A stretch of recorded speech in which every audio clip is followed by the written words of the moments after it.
आज आमच्या तनुच्या स्कूलमध्ये गणेश चतुर्थी सेलिब्रेशन होतं. त्यासाठी तनुषला फेस्टिव्ह वेअर करायचं होतं. लहान मुलांचं कसं असतं माहीत आहे ना, नवीन कपडे म्हटलं की खूपच एक्सायटेड असतात. आमच्याकडे तनुसाठी येल्लोवाला कुर्ता घेतलेला होता, मग तोच त्याला घातला. तनुषला स्कूलमधून सोडून आले की घरातील कामे पटपट आवरून घेतली आणि नंतर साडी घातली, कारण आज हरतालिकेचा उपवास असल्यामुळे मला करायची होती पूजा.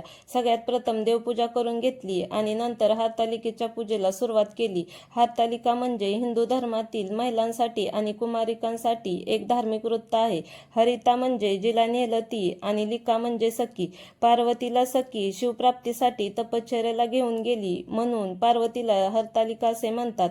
हरतालिका व्रत हे पतीच्या दीर्घ आयुष्य, वैवाहिक सुख समृद्धी आणि अविवाहित मुलींना योग्य जोडीदार मिळावा यासाठी केले जाते.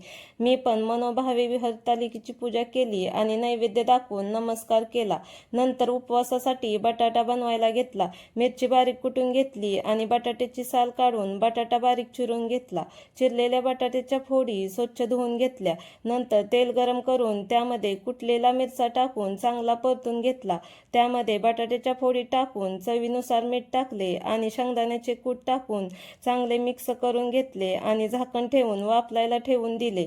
इकडे मी गावावरून दिलेले बटाट्याचे वेफर्स आणि साबुदाण्याच्या पापड्या तळण्यासाठी घेतल्या. तेल गरम झाले की वेफर्स आणि पापड्या तळून घेतल्या. तोपर्यंत बटाटा पण चांगला वाफरला होता. मग हे बघा, झाला ना उपवासाचा बटाटा रेडी. सोबतच वेफर्स आणि पापड्या पण होत्या. तनुषला स्कूलमधून आणण्यासाठी गेले तेव्हा तनुषच्या स्कूलमध्ये गणेश चतुर्थीनिमित्त छान असे बाप्पाचे पेंटिंग केलेले होते आणि आमच्या तनुषने पण क्लेचा सुंदर असा गणपती बाप्पा बनवलेला होता.